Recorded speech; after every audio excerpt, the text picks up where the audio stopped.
ABC Actu. ABC Actu, c'est l'essentiel de l'information. ABC Actu, c'est la politique, l'économie, le social, la culture, la religion, la science, la technologie, le développement et les divers. ABC Actu, l'essentiel de l'information pour vous, FM Prêt.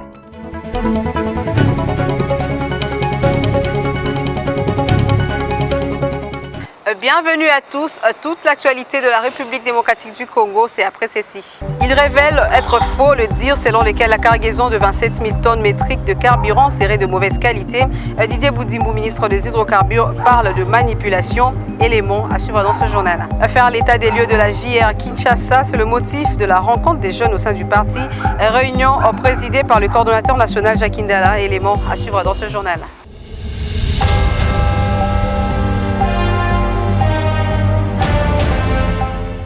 Bonsoir à tous. Après avoir assisté à l'investiture du nouveau président kenyan le mardi 13 septembre dernier, le président de la République Félix-Antoine Tshisekedi a rehaussé de sa présence ce jeudi à Luanda à l'investiture de Joao Lourenço, élu pour un deuxième mandat à la tête de l'Angola. Regardez.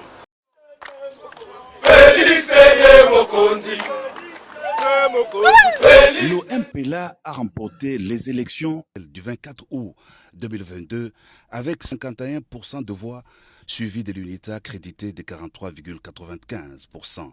Ipso facto, le président Joao Lourenço a été reconduit pour un nouveau mandat à la tête de la République d'Angola. Plusieurs chefs d'État ont rehaussé de leur présence la cérémonie d'investiture de leur homologue angolais. Le président de la République Félix Antoine Tshisekedi Tshilombo a foulé les sols de Luanda ce jeudi 15 septembre.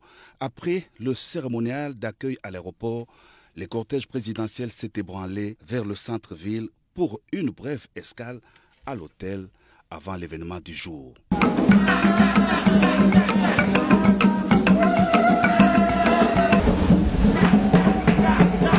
À la place de la République à Luanda, il est 11h10.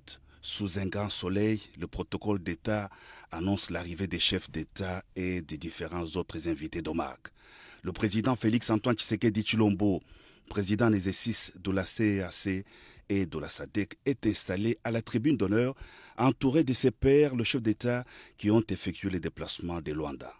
Le président réélu arrive sur les lieux de la cérémonie sous des salves d'applaudissements de l'assistance et c'est le début du déroulé de la grande cérémonie.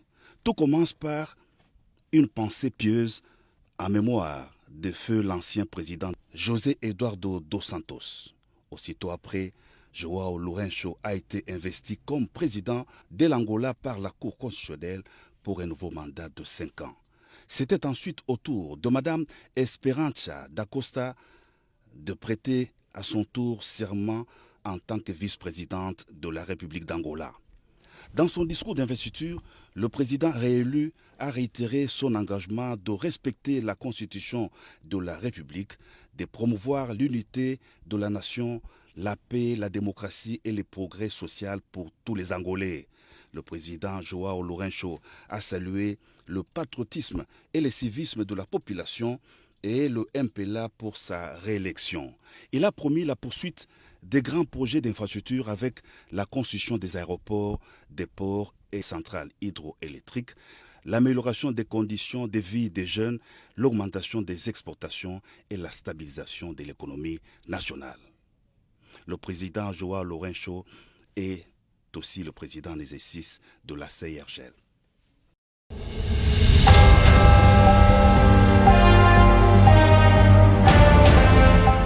Ouverture à Kinshasa pour une durée de 3 jours de l'atelier d'enrichissement et des validations du livret sur le mécanisme de collaboration entre autorités locales et la police.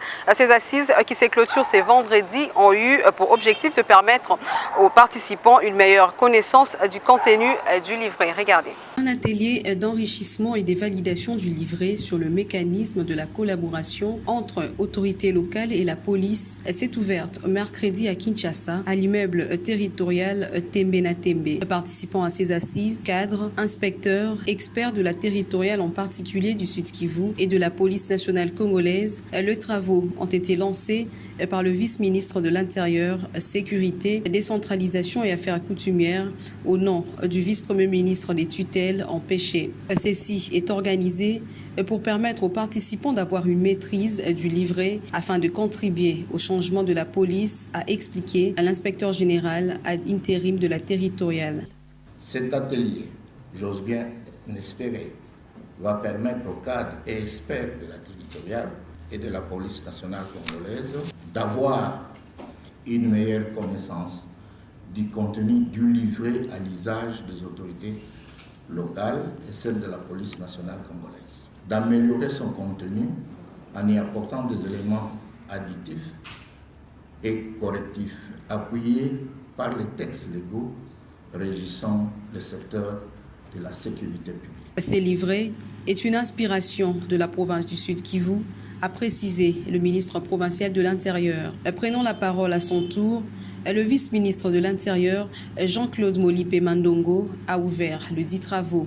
Je vous invite donc à échanger de manière constructive et à apporter des enrichissements ou amendements nécessaires au présent texte. Je vous appelle donc à l'assiduité durant ces 3 jours de travail. Mon ministère attend de vous un travail de qualité. Tout ceci entre dans le cadre du projet Ensemble pour la sécurité et la paix au Sud Kivu, projet mis en œuvre par VNG International.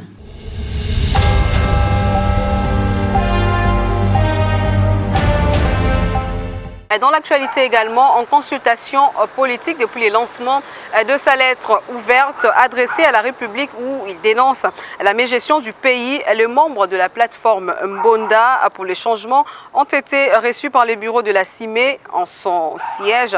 Au menu des échanges, ils révèlent leur desiderata à cette confession religieuse pour que les changements soient effectifs en République démocratique du Congo. Dans les soucis d'avoir un Congo fort et prospère, la plateforme Mbonda pour les changements a débuté depuis la semaine dernière le consultation politique, question d'apporter haut ses desiderata. Après s'être reçu par le prix Nobel de la paix Denis Mukwege récemment, c'est vendredi 16 septembre, c'était le tour de la CIME, plateforme de confession religieuse, de recevoir en audience la délégation de Mbonda. L'imam Moussa Rachid, président de la CIME, rappelle l'initiative de cet entretien et Damien Terranova, chef de la délégation de Mbonda, lui revient sur les besoins attendus. Politiques, économiques, sociaux, culturels et religieux sur 2 thématiques, à savoir, ou bien si vous voulez, sur 2 questions essentielles. À savoir, la première question, c'est sur la situation sécuritaire du pays. La deuxième question, c'est en rapport avec le processus électoral. La plateforme Mbonda est très préoccupée par la création artificielle des foyers de détention, je l'avais dit, par le pouvoir dans les régions où il est conscient d'être un porte-faux avec les électeurs. C'est le cas du triangle ensanglanté des territoires des Kwamut, Bagata et Kenge, au conflit de confiance des Maïlobé, Will et Kwango qui constituent jadis l'espace Grand Bateau. Les problèmes du pays sont, très légers, permettez-moi le terme, parce qu'il y en a tellement. Aujourd'hui, le peuple congolais dans une misère double. Je veux dire double, pourquoi? Parce qu'ils avaient l'espoir, en pensant que s'ils allaient aux élections en 2018, en changeant l'appareil de l'État qui était à ce moment-là, aujourd'hui, cet espoir que ces élections leur avaient donné s'est niété. La plateforme politique Mbonda pour les changements n'est jure que par le départ du régime actuel qui a fait montre de ses incapacités. Au sortir de cette audience, Damien Terranova, entouré des membres de Mbonda, en fait les points. Ils sont disposés, ils sont vraiment disposés à écouter et aussi à apporter nos desiderata. Et nous avons eu la ferme promesse que nos desiderata seront déposés à qui des droits. La population congolaise doit retenir que Mbonda est là et chaque fois, il donnera le message qu'il faut en temps qu'il faut. Et nous nous préparons pour faire des descentes dans la rue. Signalons que, au terme de ces consultations politiques, la plateforme Bonda pour les changements débutera avec les actions de la rue pour faire montre de sa puissance politique.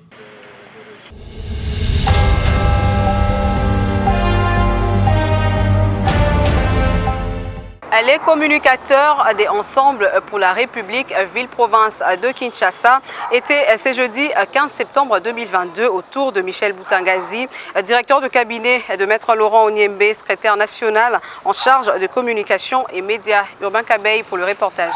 La salle des réunions Pierre Lumbi au Congo, au siège des Ensembles pour la République, a servi de cadre ce jeudi 15 septembre 2022 à une rencontre des communicateurs des Ensembles pour la République ville-province de Kinshasa. C'est Michel Boutangazi, directeur de cabinet de Maître Laurent Onyemba Ndjongandeke, secrétaire national en charge de la communication et relations avec les médias, qui a présidé cette réunion. Les perspectives d'avenir dans le secteur de la communication sur le parti ont constitué l'objet de cette rencontre, a laissé entendre Michel Boutangazi au sortir de la réunion. Nous avions une réunion aujourd'hui avec tous les communicateurs de la ville de Kinshasa, au moins un échantillon de communicateurs, représenté ici aussi par leur coordonnateur qui est à ma droite. Donc nous devrions échanger avec les communicateurs selon ce que le secrétaire national de la communication, Maître Laurent Onyemba, nous a conviés à échanger avec les communicateurs sur les perspectives d'avenir.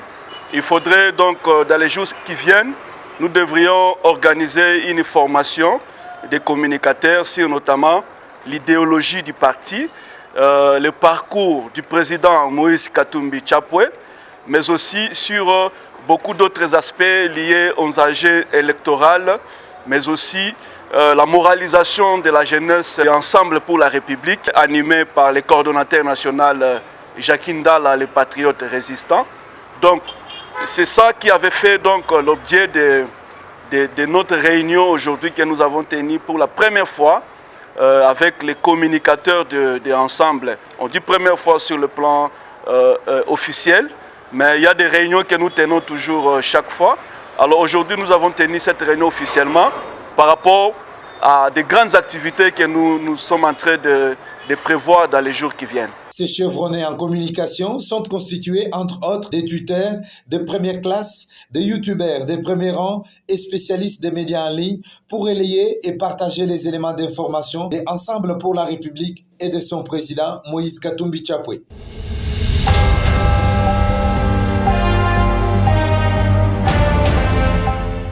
Passons à autre chose à présent. Christian Mwando Nsimba Kabulo, ministre d'État, ministre du Plan, s'est rendu à l'ambassade de la Grande-Bretagne à Kinshasa pour signer le livre de condoléances ouvert en ces lieux en mémoire de la reine Elisabeth II, décédée le 8 septembre dernier. Regardez.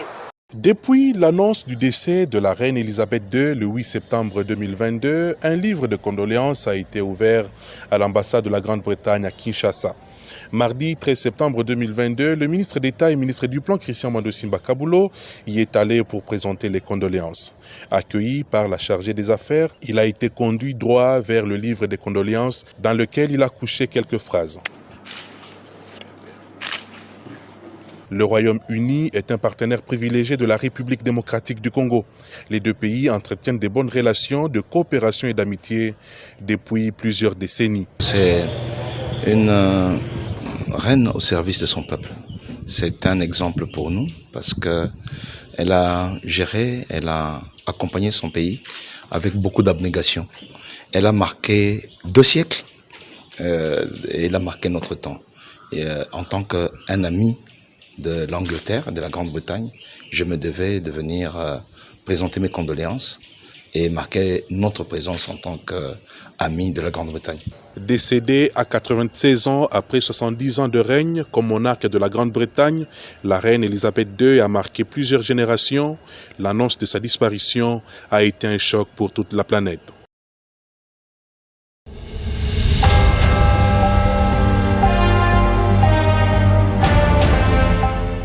Je l'ai annoncé au sommaire, l'état des lieux de la JR, ville-province de Kinshasa. C'est les motifs de la rencontre que Jacques Ndala, coordonnateur national de la jeunesse d'Ensemble pour la République, a présidé jeudi 15 septembre 2022 au siège du parti. Regardez. La coordination nationale de la jeunesse des Ensemble pour la République JR, que coordonne Jacques Ndala, était en réunion ce jeudi 15 septembre 2022 avec celle de la ville-province de Kinshasa, que chapeaute Maître Simon Boulou au siège national du parti. Cette réunion, élargie aux fédéraux de la JR, était axée sur l'état des lieux de la jeunesse des Ensemble pour la République, ville-province de Kinshasa, depuis leur installation par le secrétaire général des Ensemble pour la République, honorable Dieudonné Bolengetenge Balea. Maître John Padou Bonolinoli, rapporteur national de la JR, en donne l'essentiel. Il a été pour nous un moment de faire l'évaluation des adhésions porte à porte, comme vous le savez. Nous estimons que l'adhésion porte à porte est mieux qu'une adhésion massive. Voilà pourquoi c'était pour nous un moment de faire l'état des lieux et d'échanger avec la coordination sur les stratégies qui doivent être mises en place pour que Ensemble puisse conquérir tout Kinshasa comme ça se donne déjà. Alors les pressions ont été bonnes. Je crois que les jeunes sont très engagés, sont très poussés à aller vers les gens pour les convaincre à adhérer à Ensemble pour la République. Les coordinations de l'intérieur sont déjà dans le plan de ce qu'ils font et ils le font convenablement. C'est leur encourager à aller vers les villages, comme on dit, de village en village, du quartier en quartier, de commune en commune, de territoire en territoire, pour prêcher la bonne nouvelle d'Ensemble pour la République, parce que c'est de cette force-là qu'on ferait une dynamique. Dans cette réunion, Jacques Ndala a insisté sur l'accélération des adhésions porte à porte pour plus d'adhérents à Ensemble pour la République, étant donné que 2023, année électorale, avance à pas de géant.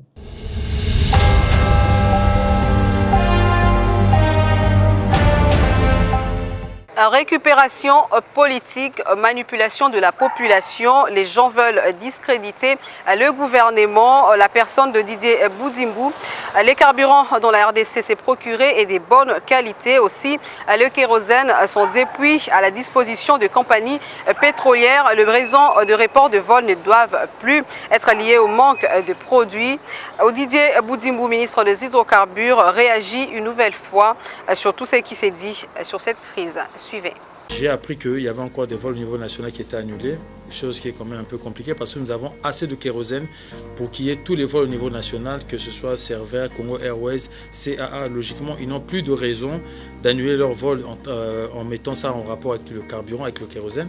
Nous avons assez de stock, assez de quantité pour pouvoir leur servir. Et je pense que j'ai parlé aussi avec Engen, Kobil, Total aujourd'hui, qui n'ont pas reçu de demande de ces sociétés-là, de ces compagnies aériennes. Donc ce qui fait qu'il n'y avait pas lieu qu'il y ait des annulations déjà aujourd'hui. Mais nous espérons que d'ici demain, tout ça va rentrer dans l'ordre et qu'au niveau des compagnies aériennes, tout ça va être réglé. Le carburant qu'on a acheté déjà avant qu'il arrive ici, il a déchargé à Lomé pour le Togo. Et je pense qu'il n'y a aucun problème au niveau du Togo. Mais ici, par rapport à ce que nous-mêmes, au niveau du ministère, au niveau de la République, on a eu à se fixer, on a l'obligation de régénérer pour que nous puissions répondre à nos normes. Mais cela n'empêche pas que le produit qui est là, il n'est pas malsain. Quand le produit arrive, si nous estimons qu'il y a des écarts, il y a un travail qui est fait au niveau des terminaux, soit de SOCIR ou de CEP. À travers ce travail-là, on va régénérer le produit pour que le produit puisse répondre aux normes de la République démocratique du Congo.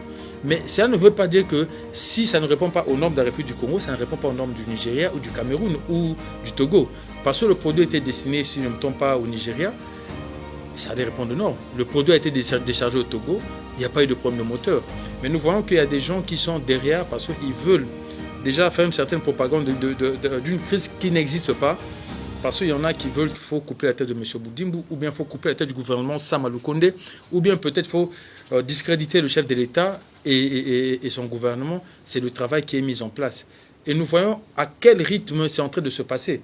Parce qu'il y a des grands journaux que je vais citer, parce que je ne serai pas non plus contredit, comme Afrique Intelligence, ils ne traitent pas des dossiers en 2-3 heures du temps. Mais quand je reçois leur appel pour me dire qu'ils vont publier demain matin et qu'ils veulent ma réaction, je suis quand même choqué, étonné, pour voir la rapidité.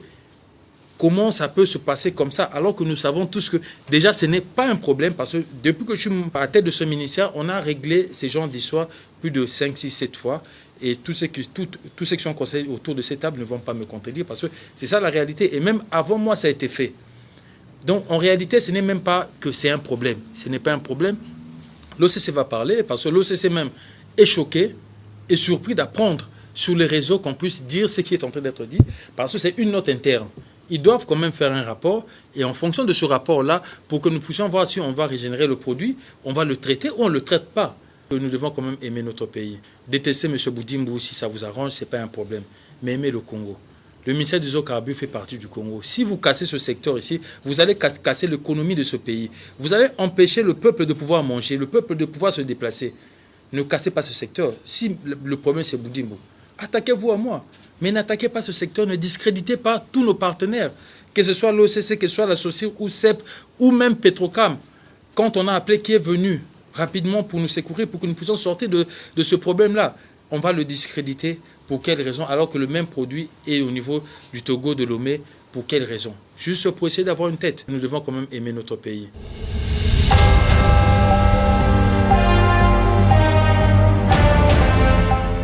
Et dans le Nord Kivu, un présumé criminel est évadé de la prison centrale des Kakwangura dans la ville de Butembo a été arrêté et présenté à la presse de la ville par le commissaire supérieur principal Polo Ngoma dit Ntoto. Regardez.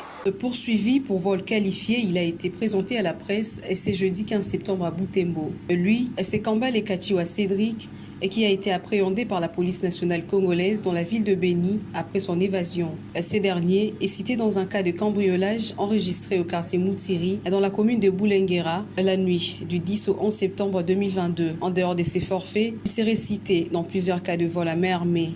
Pour le moment, la ville de Butembo est insécurisée par des fugitifs évadés de la prison et voilà une preuve. M. Kambale était à la prison. Et lui, on connaît son groupe et où se trouve l'arme, parce que ce jour-là, il était porteur d'une arme. Maintenant, on cherche d'abord cette arme et $600 ce jour-là. Mais à travers le téléphone, nous avons tout fait par certaines techniques pour le localiser et pour nous l'avoir récupéré. Il est passé aux aveux. Je pense que le téléphone est là et la preuve est là.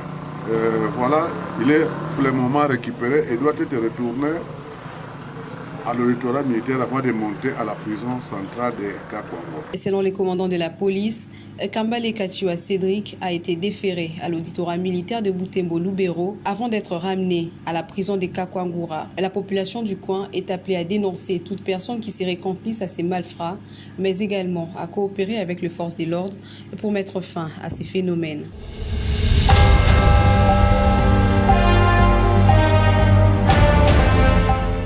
Ainsi s'achève ce journal, place au rappel de titre. Il révèle être faux le dire selon lequel la cargaison de 27 000 tonnes métriques de carburant serait de mauvaise qualité. Didier Boudimbo, ministre des Hydrocarbures, parle de manipulation, élément que vous avez suivi dans ce journal. Faire l'état des lieux de la JR Kinshasa, c'est le motif de la rencontre des jeunes au sein du parti. Réunion présidée par le coordonnateur national Jacques Indala, élément que vous avez suivi au cours de ce journal. Ce journal est complètement terminé. Merci à tous de nous avoir suivis.